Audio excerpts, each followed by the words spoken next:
must be some kind of way out of here. The fact that we're displaced, the fact that we lost our community, our core, was an injustice. I can't get no relief. Businessman there, drink my wine. Plowman, dig my earth. So I'm standing here under the Georgia Viaducts in East Vancouver, in between Pryor Street and Union Street. This neighborhood used to be known as Hogan's Alley. A lot of people know that East Vancouver and Strathcona was home to many immigrants, including the Japanese, Italians, and the Chinese, but many people don't know that from the 1920s to the late 1960s, this area was actually once a vibrant Black community. At one point, there was almost 800 Black residents.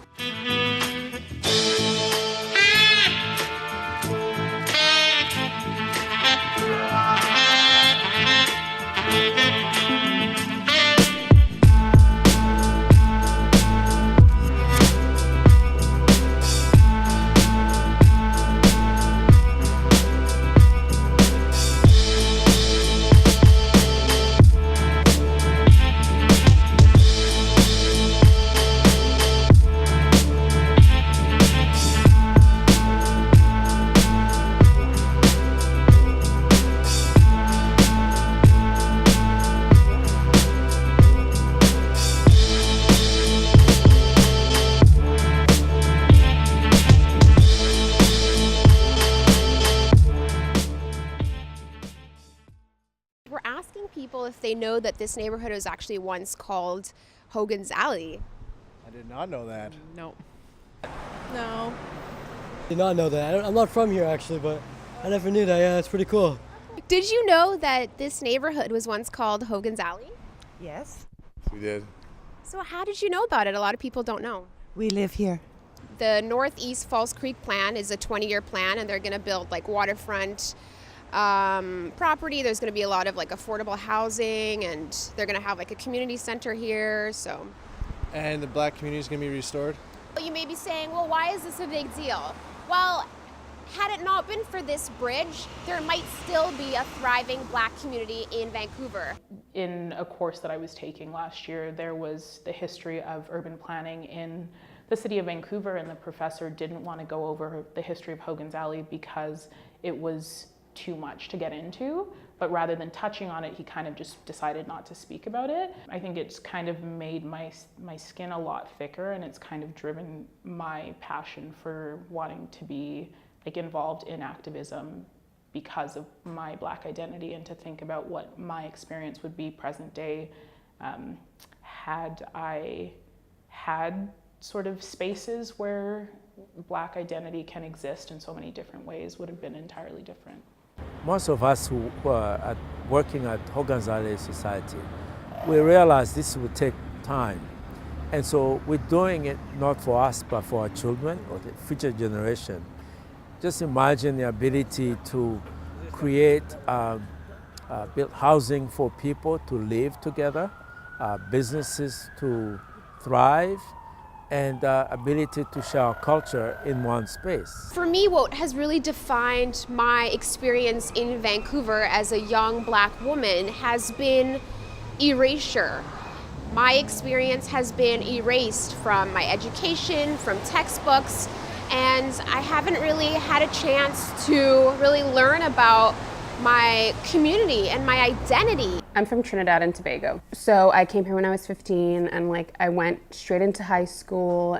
I was wondering where were all the Black people, because I was so displaced and I was disconnected from my culture and my people and my language that it was a struggle, and still is, to sort of find my feet in the city.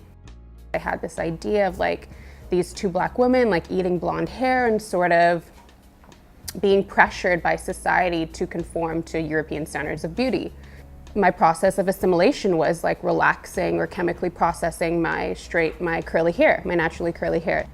It didn't change anything. People didn't see me differently, or I wasn't accepted as easily as I thought I would if I sort of looked like them.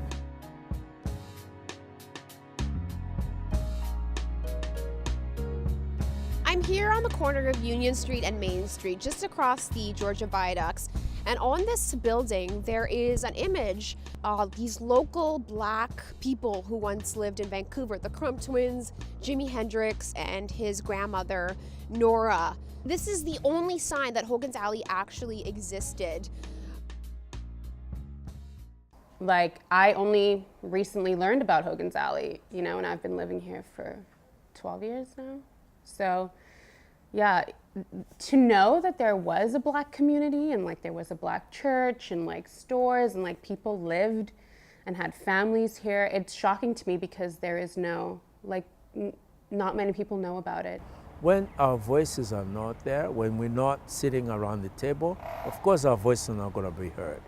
And so we need to push, also understand that by omitting black history from our textbooks, we're doing a disservice to our children. So this is the first time that the city of Vancouver has had extensive consultations with the black community in Vancouver. So this is setting a pretty high precedent. And the black community is really pushing for a community center. I think it's not to say that this space is going to be built and there's suddenly going to be like all black people living on this block, because that's never been the intention. But I think the idea of having spaces for people who aren't necessarily welcome or feel welcome in like Vancouver in general, it's going to change the dynamic. It's about time that we brought into the Canadian cultural mosaic, because we're not just takers, we're also givers. Oh, yeah. We give a lot, and it's about time they appreciate what we give. Having people who have lived through experiences, who can sit at the table and say how you build a space is going to exclude people or include people, it's changed already. So I think I'm kind of optimistic just to see how that manifests in the built environment. We're looking to the future, and we hope that more people can join us in this journey, and it's exciting. You know, I see little black girls running around Vancouver and I'm like, well, you know, I hope you have a better experience than I did. Okay, so Junot Diaz, the author, he has this saying, it goes like, I'm a child of blackness. Blackness was not meant to survive, but we have survived, and we have thrived, and we have given this world more genius than we have ever received.